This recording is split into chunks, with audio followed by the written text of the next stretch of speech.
Well, this clip looks shorter than the others in this game so far. What's next on the agenda here? Right, one-on-one against Gangrel. Maybe this time we'll get to hear his theme.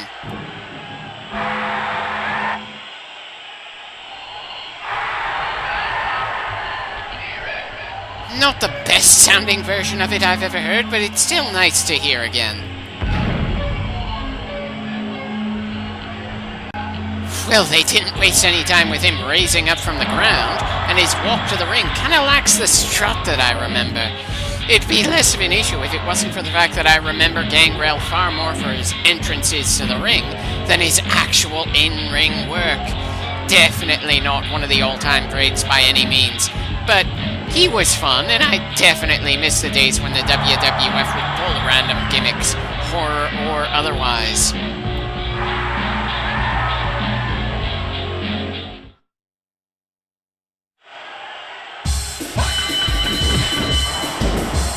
Here's hoping nobody comes in to help him. Here's also hoping that he isn't tougher than he probably should be for some reason.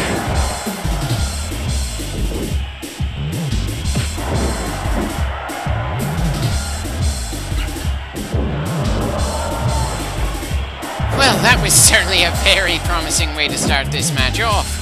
Certainly a lot less of a pain to start off with that than the matches we went through in the previous clip. Yeah, part of me is tempted, actually, to get WrestleMania 2000 back on my computer. I assume Project 64 kept my save on my computer somewhere. I could potentially continue right where I stopped when I was recording this the first time. But for one thing, there are other games I want to LP. Metroid Prime 2 and WWF No Mercy being the chief entries for this slot. One I've put on pause because of the frustration after a given unfair boss I went through made me want to take a break from that massive monster of a game. And the other is the evolution of this game, WrestleMania 2000. If I start working on the No Mercy footage I have, it's going to make far less sense for me to come back to this game. Being a low-end LPer that doesn't make any money off my videos, I just do it as a hobby, there's no real pressure regardless. But that lack of pressure means my options are wide open, and sometimes it'd probably be a good thing to have more of a sense of direction.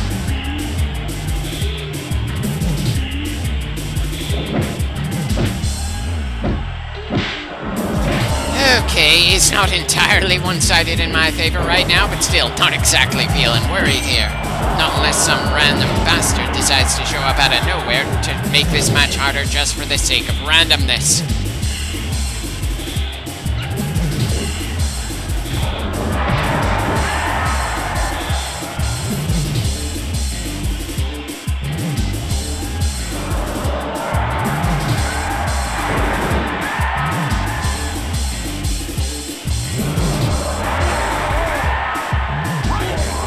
The rope breaks would feel a little less annoying if it looked like the guy was actually reaching for the ropes, and if us sliding towards them was done in a way that made more sense.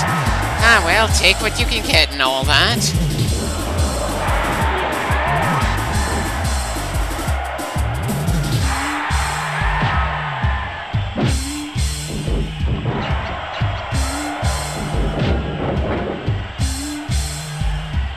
Yeah. You're taking at least one tombstone here before we're done.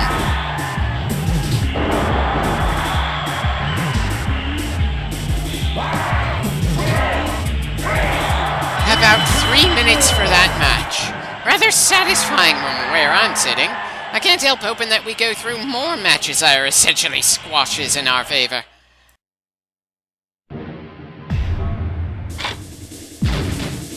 And again, we are the shortest match on the card, and most thankfully we never had a single draw. Hell, I'm not sure I'd ever want a match to go to a draw. Just clean wins or losses for me.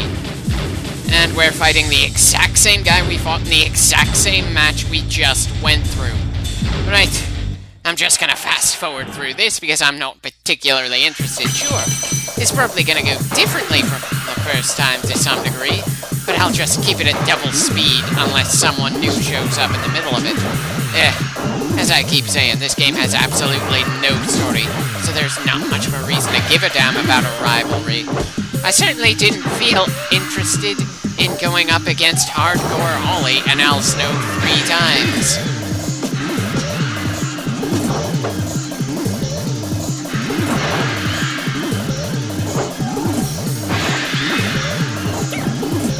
Not liking the exchange rate in the ring, so let's see if taking it outside shifts the momentum in my favor.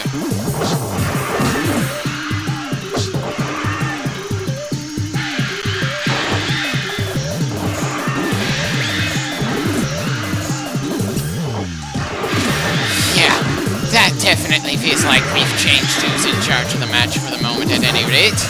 Though he's definitely doing a much better job of fighting back. I wish I could say it's because he's learned his lesson after the previous match, but it's more likely to be just random chance where the AI decided on its own to up the difficulty setting here. As a side note, it's kind of funny how many matches we've had so far against people who used to be members of the Ministry of Darkness. Edge, Gangrel, and Midian. All we're really missing are Shane McMahon, which never really made much sense to me, even in the odd logic of wrestling stables, Christian, Viscera, and the 2 APA members, Farouk and Bradshaw.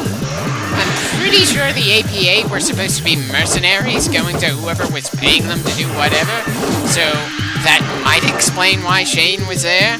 Not that there was much, if any, real planning going on behind that storyline. They literally made it turn out that Vince McMahon was behind the Ministry of Darkness, which made no sense, considering how long the Ministry tormented Vince and his family. Ugh.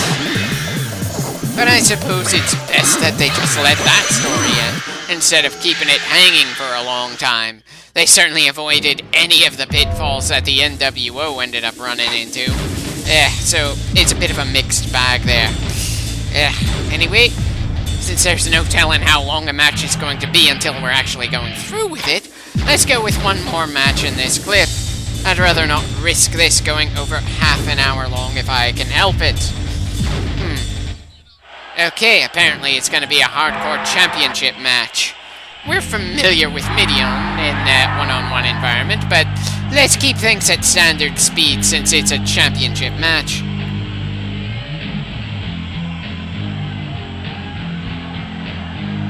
Kind of disappointed we don't see a belt around his waist, seeing as how he's the defending champion. It also says something that even though I praise this game for having entrances when the earlier N64 titles didn't have such, I've been skipping over a lot of them, and I'm sure I'll continue to do so even in the more advanced games from here. After all, it's not like their entrances are going to alter based on who they're going to be fighting against, or based on what's on the line in a given fight, apparently.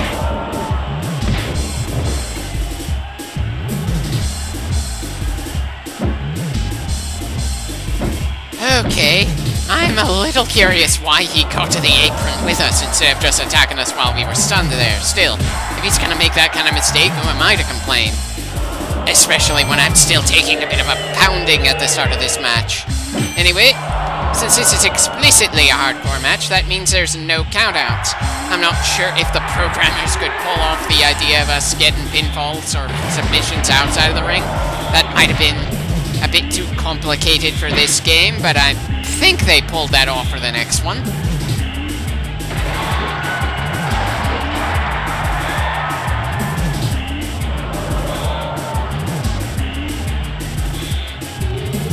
Given the fact that he went back into the ring, I somehow doubt there is going to be any pinfalls and submissions out of there. And I don't know if I should laugh that he discarded his own weapon or groan that I got kicked in the face by a guy running around in the ring again. At the very least, his luck in grabbing weapons hasn't actually amounted to anything just yet.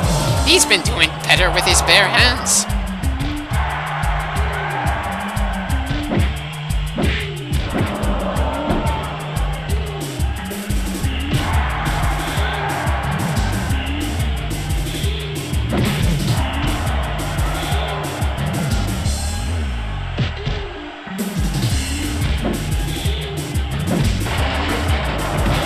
Right, so weapons don't really seem to be the equalizer that they usually are in matches like this.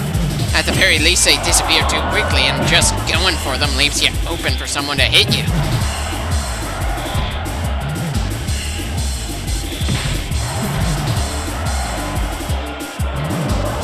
Speaking of open, just what is it about The Undertaker's crotch that drives men to drive their face into it? I mean, sure, he's not what I would call ugly, though I suppose the N64 polygon graphics really don't do his looks any favors. Still, he doesn't really seem like the sort of ridiculously attractive person who would drive people to want a taste of that particular body part back in the 90s. But then I'm probably not the best judge for that sort of thing.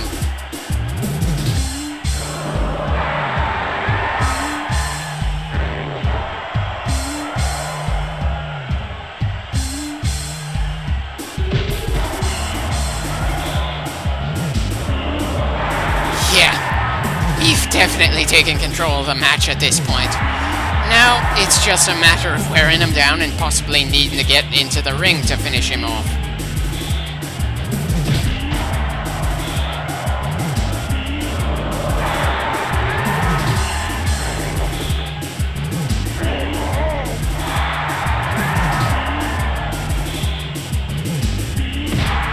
I can't help wondering if that clothesline is the same animation that we'd see from Bradshaw's finisher.